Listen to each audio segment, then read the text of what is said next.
Good afternoon, ladies and gentlemen. My name is Hahn. I'm the CEO, founder of S3 Productions here in beautiful downtown Southern California. And tonight, we are doing something I haven't done in quite a while. I need to get back to.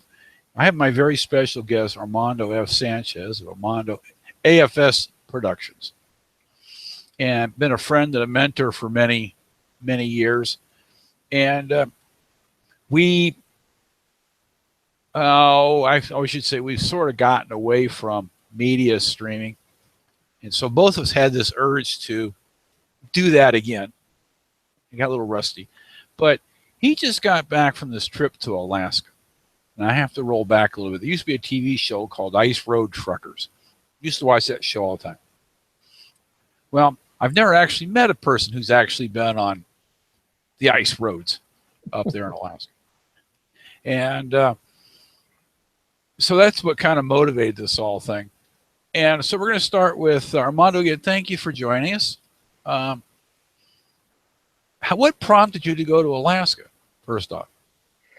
That's a great question. My wife actually brought it to my attention that she wanted us to visit Alaska to see the Northern Lights. And when that idea started, actually, we were under the impression that we were going to have to end up going to Greenland or Iceland to see them. But the more research she did, and we worked together on this, we realized that one of the fantastic places to see it is actually Fairbanks, Alaska. So we started that process about half a year ago of, starting to look in for information. And the more we looked into it, we sort of thought about it twice. And I thought, are we sure to go into an area that's 20 below zero, 30 below zero to go see the Northern Lights? And finally we said, you know what, we're going to do this. So the draw to see the Northern Lights, to actually experience it, to be there and see it as it evolves, was something that really just, the more we thought about it, captured our imaginations and our desire to go see it. And we finally picked a time and date, and we flew up there. Now, my geography may be all goofy. I know Anchorage is, or Juneau is the capital. It's down on down off the Canadian side. Is Anchorage? You have Fairbanks and Anchorage. Sort of, one is sort of here, and one is sort of. But I always get the two mixed up. As which is? Well, I'll tell you. I'll make it simple. Get a map of Alaska and just go almost dead center. And that's Fairbanks. That's Fairbanks, Alaska. Okay. Because I've been to Anchorage, just has a fly in and fly out. I've never made it up to Fairbanks.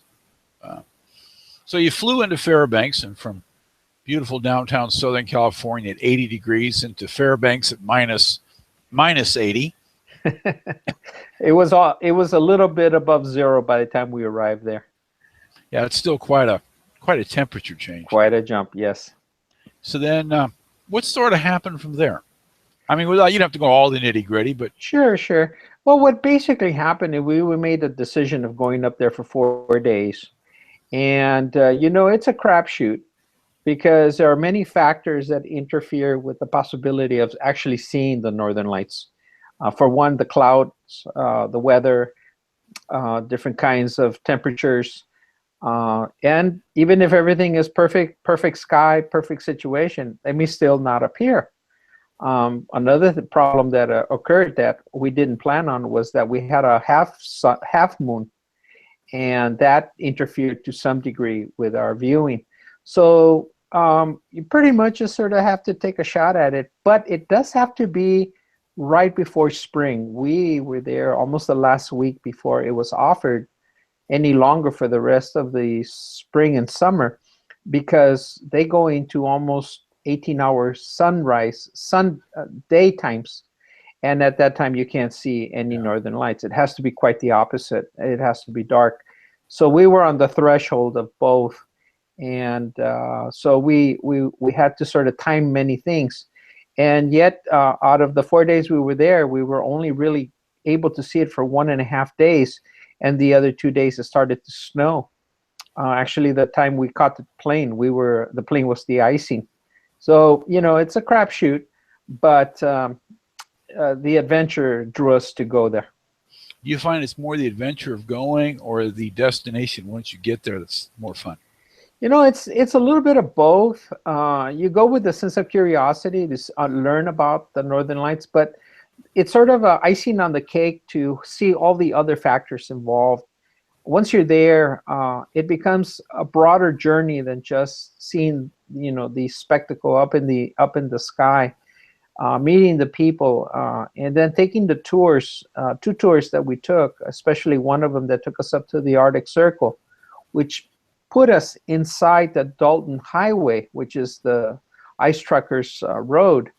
That was really unexpected. I didn't know what to expect until I found myself out there, and we realized what a distinct world. It is one of the most remote places in the United States, and it truly was an adventure to be out there. So how far you have Fairbanks, Arctic Circle to where you wound up? Well, the road itself actually starts in Fairbanks, again, because it's in the middle of the state, and it goes up to Dead Horse, Alaska, which is where it ends, and that's where the oil drilling is inside the Bay areas up there. So it's 414 miles. The the oil pipe actually is 800 miles. It starts up at Dead Horse.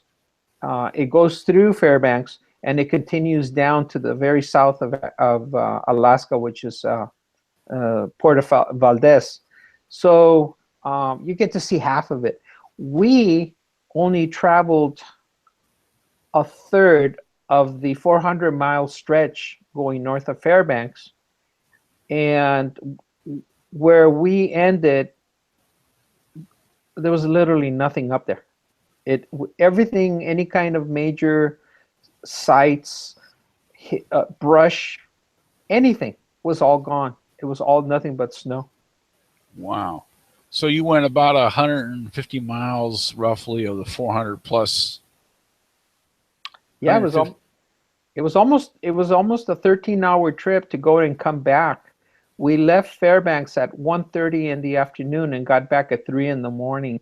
Wow. And part of the trip was to visit that area, and also while we were driving up there and back was to see the Northern Lights. And there were many things that I had heard over the years about the pipeline, about the ice drivers, and a lot of it really never made sense to me until I was there. And then all of a sudden, it all made perfect sense. And I was really taken in by what I saw. So I'm assuming you were on like a big tour bus then? You weren't in Well, the back of my truck. yeah, we were in a 3/4 van, and we entered that area. Very, very skilled guide, very knowledgeable, very experienced in Arctic survival, and he explained, so much information, so many details. He was very insightful about many things. But you actually, once you go out there, you better know what you're doing. And that truck rattled all the way up and all the way back because there's practically no asphalt roads up there. Yeah, it's all ice and rock, and heavy on the ice and not so heavy on the rock. Right. Well, what happens is there's rail from the coastline of Alaska into Fairbanks. So they can bring in any kind of equipment that they need for drilling. But once it hits Fairbanks, there's only one way up, and that's by trucking. The Arctic is frozen, so they can't ship it up there. And there's no limit to their weight. But the hazards of driving in that kind of tundra is spectacular. I don't know how they do it. It's always a challenge. Every day, every driver that's there sees himself taking risks every time they're up there, and every mile of the 400 miles that they traverse is truly an adventure for them.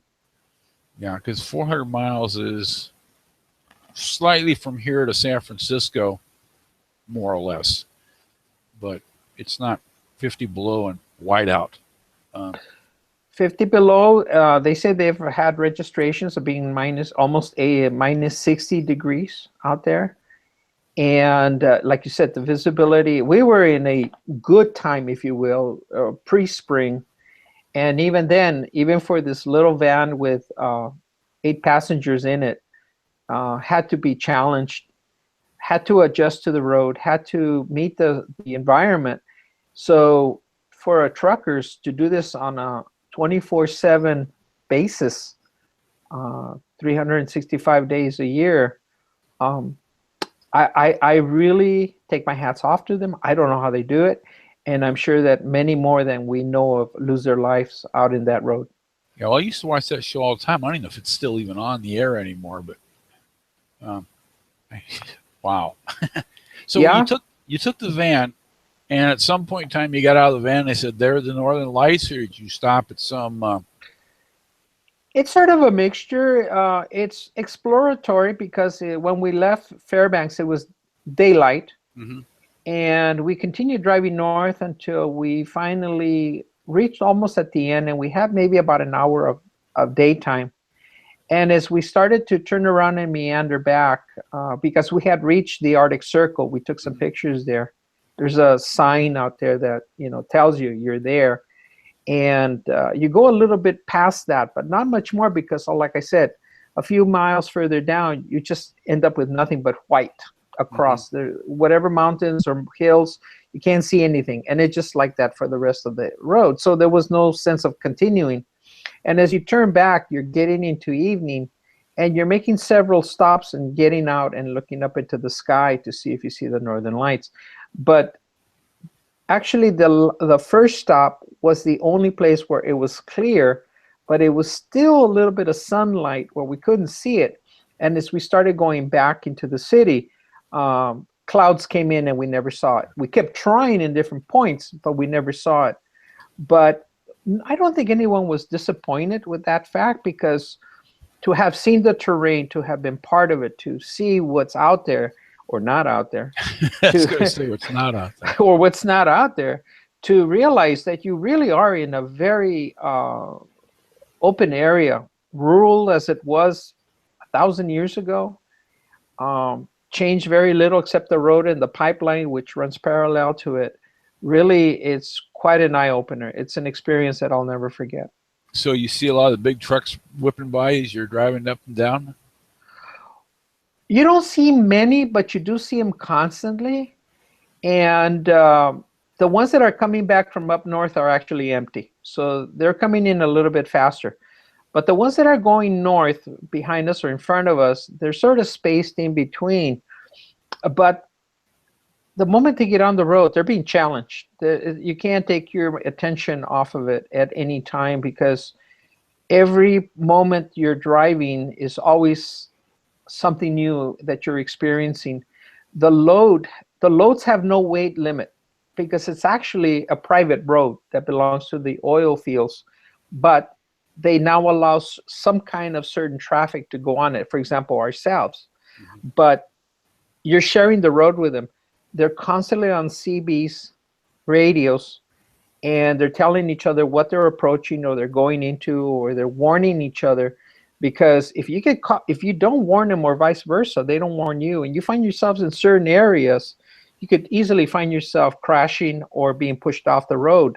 Not deliberately, it's just the circumstances are so thin for situations to occur that they have to keep themselves monitoring miles ahead of each other and behind each other. Yeah. Wow. So where did you stop anywhere other than just get out? I mean, is there anything? I shouldn't say tourist stop, but There are no tourist stops. There are landmarks, I would say, because very few people actually take that tour. mhm. It's not commonly done. People stay within more of the city limits to go see the Northern Lights. We added on the idea of wanting to go see the Arctic Circle Yeah. to say we're underneath it. And wow, when you think about going out there under normal circumstances when they should go down there, you're looking at being out there like 20, 30 below zero. So, you think twice about being out there. When we were out there, like I said, it was just the end of the season. It was above 20 degrees at night. So very few people actually take that road, and I can understand why. It takes a certain amount of planning and talking to yourself, do I really want to go out there? I would never regret having made that trip, but I'm not sure I would do it at the best time, which would be the dead of winter, with the possibility of seeing 40, 50 below zero. You did it once, and that kind of satisfied it. Probably not again. I can't say that for now. As I come back and I say, wow, but I've had other experiences where I also said, wow, and then 6 months later I says, hey, you know what? Let's try that again. So if one of those oil companies offered you a trip in a truck, semi-truck, passenger, to drive that whole route, not you personally, but to be a passenger, would you go? No. Okay. They're driving a very thin line all the time, the whole miles. You see, what happens is that the word road has a new meaning to me. The word road is sort of, we go through there, but what it's made out of is sort of an unknown, and it changes dynamics because of the weather, because of the situation. Let me explain what I'm saying. It's mainly dirt road, but it's on top of permanent frost. A little bit of it might melt during the summer, so the road sinks. It becomes a little muddy. The road freezes over, so it gets very firm, but it doesn't necessarily come back to its straight direction.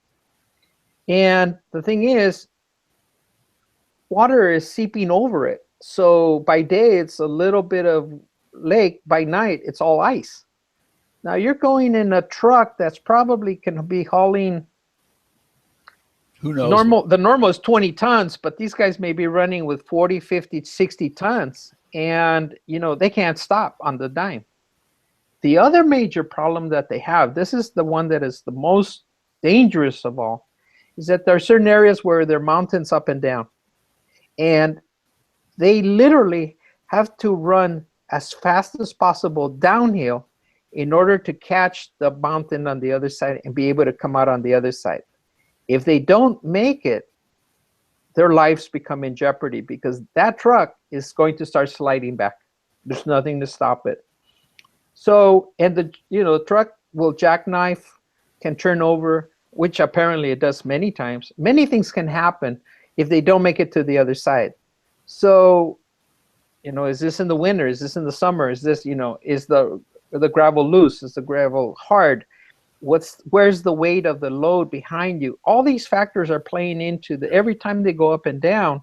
There are not many, but when they're out there, they're running a suicide run on those moments, and I'm sure many of them lose their lives out there. Yeah. So once you got back to Fairbanks, and I know you went to the University of Alaska in Fairbanks. You hit the northernmost Denny's, which yeah, they have a big old sign out there that says that. But actually, I think they mislabeled that. Everything in Fairbanks is as far north as you can go in Alaska. So you go to a Walmart or you go to a supermarket, they're all the farthest north you can go, given the territory of Alaska. Yeah. Okay. Any other further thoughts of Alaska? I mean, because I'm leading up to my next subject, sort of. Yeah, there is one thing that I found quite interesting. The reason we went to the University of Alaska there in Fairbanks is because they have a museum.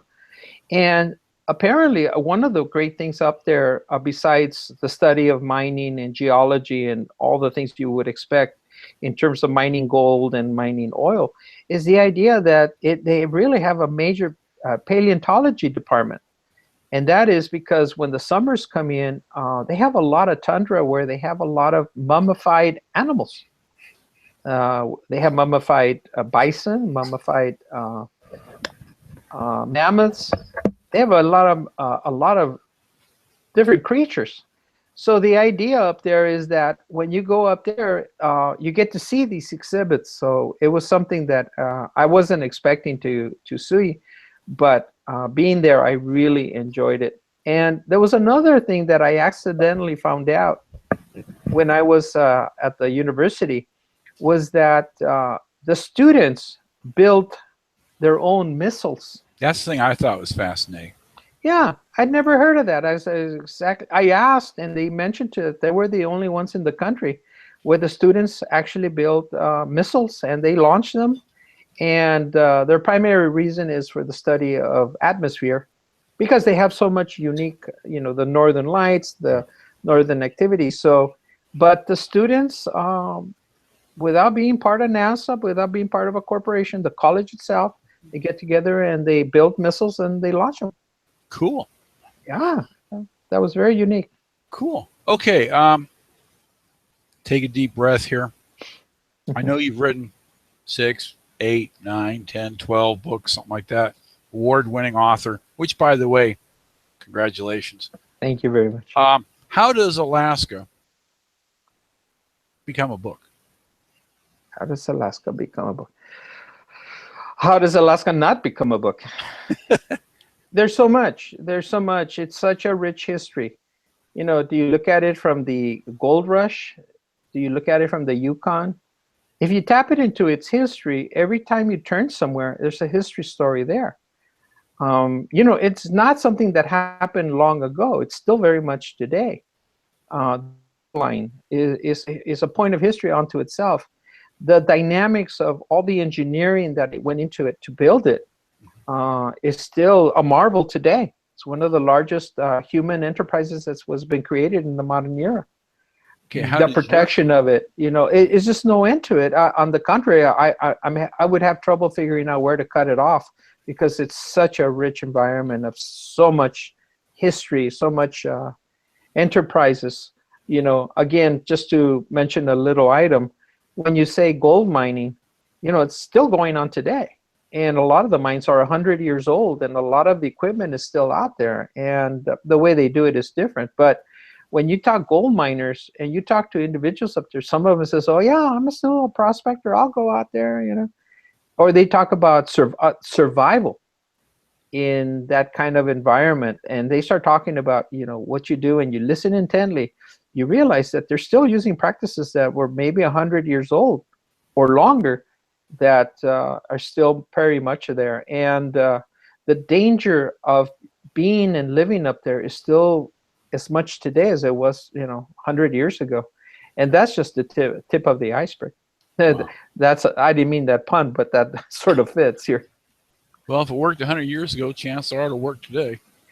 Very much so. Cold is still cold. Well, they treat it differently, and they take their survival very, very seriously. It's not a luxury they can play with. They're very focused on making sure that they know what they're doing. So will this trip become a book down the road? Oh, absolutely. Absolutely. Right. So I guess my question is, how do you take this trip, this 4-day, 5-day, and make a book? How would you do it? How do you? I'm talking about somebody who's trying to write a book, who's stumbling around trying to make it happen. You forget the idea that you're writing a book, and you start looking at the stories that you can tell about stories that you saw.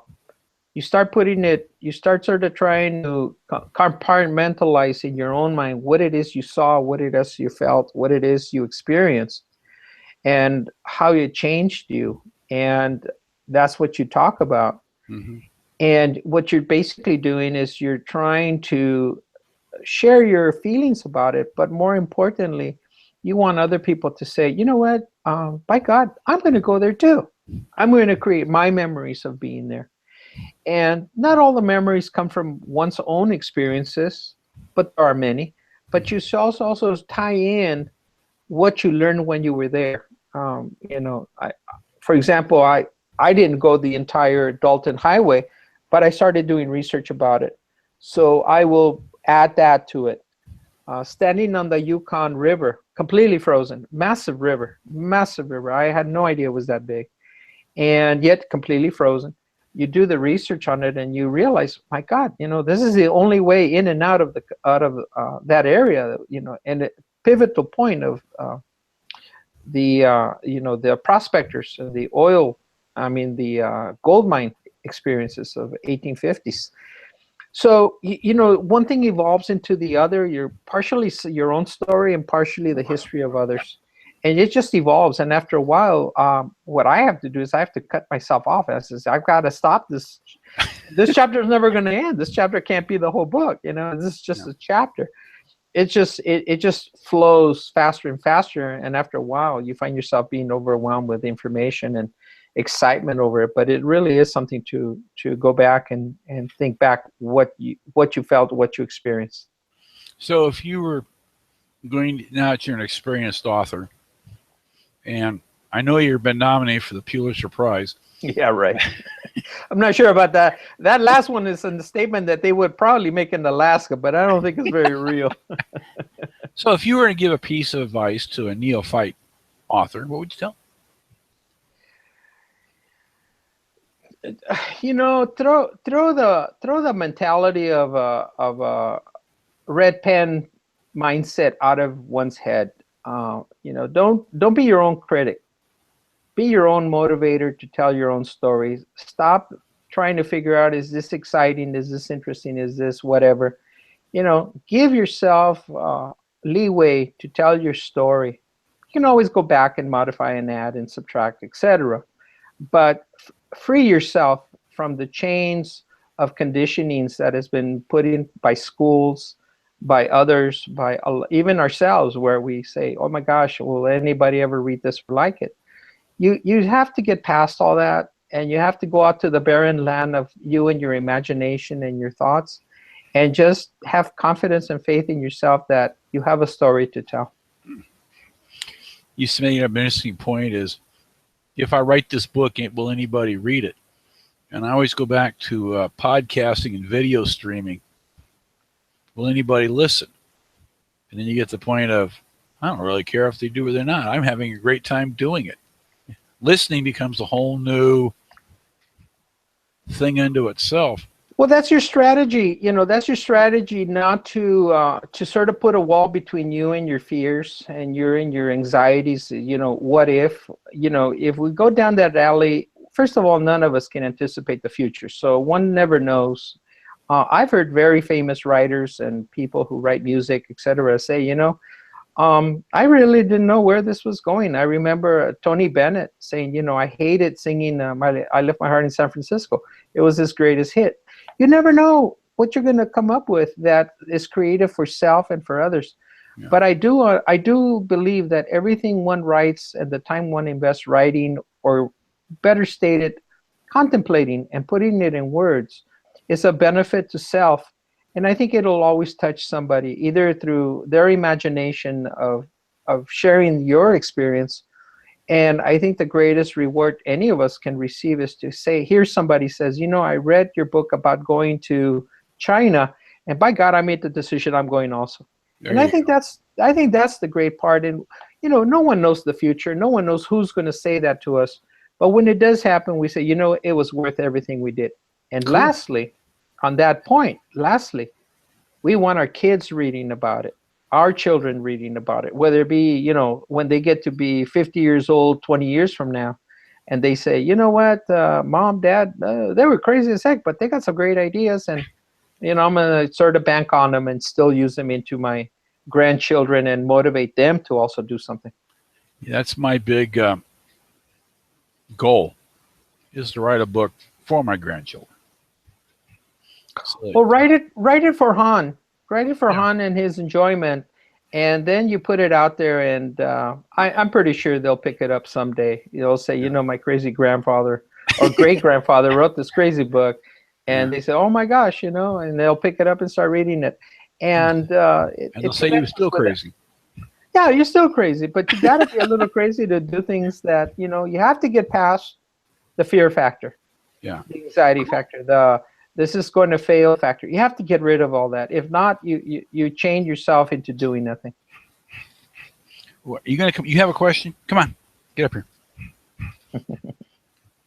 My assistant here is had a question. Yeah, as long as she's quiet. Well, I know I've taken up of your valuable time. I just wanted to you're the first. Actually, this is my first real live conversation, not my first, but a real author. I don't even want to say that. As opposed to a non-real author? No, a close by author. Let's put it that way. Okay. You know, I mean, I've met several authors, but this is my first mentor author. Let's put it that way. Well, thank you very much. I'm very honored for that. Yeah, the first book I wrote was about our travels to Amsterdam, Vigo, Spain, and going up to Stonehenge. And my second book was my wife and I, we took a trip down to the South Pacific, Tahiti, going through the Hawaiian Islands. And the current book right now I'm working on is our travels through California, what I call the Golden Triangle.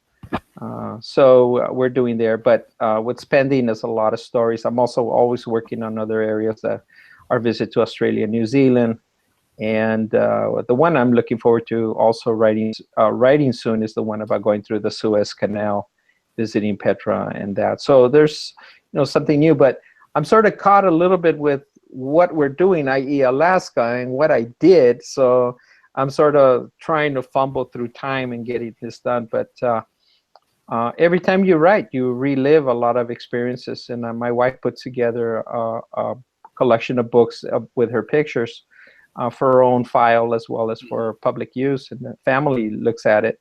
So, we're all going through reliving our experiences and learning more because, like I said, there's always secondary or third level research that has to go into what did I see or what am I going to see?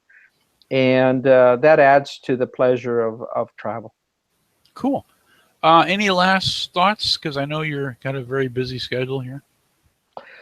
Well, first of all, thank you very much. I'm very honored to be a guest on your show, and that you're reaching out to veterans to be on your show and other authors, and you take on issues and you write, podcasting. I think you're 400, 500 shows, and you're in 611, I think. And and you have listeners in 161. 161 countries. So that says a lot about your efforts and your continual motivation. And I think all of us, you put out a item that we all benefit from, whether it be through your music or through your dialogue with stories that you share for yourself and with your guests. So I'm really honored to be part of that. Well, I am too. We need to just, I do miss talking to people. I need to get back into that, but there are so many stories out there to be told. Sometimes you just, there's only so much time in a day. That's true. But yeah, you're doing more and more shows. I remember the time when you had one show and now you're a little bit past that. So yeah, I see you evolving. Yeah. Well, as a matter of fact, I need to publicly invite you to come down with our next Teachers Talk Coffee show with our Alaska coffee. Oh, sure. All right. I look forward to it. Find out one of the gentlemen I work with is going to Cancun over the Easter break.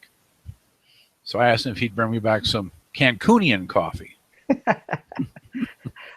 Well, they're heavy. There's one of the areas where sort of a little bit in the middle of the merchandise of cacao and chocolate. So maybe there's a chocolate connection there as well. Hey, I'm open for it. Why not?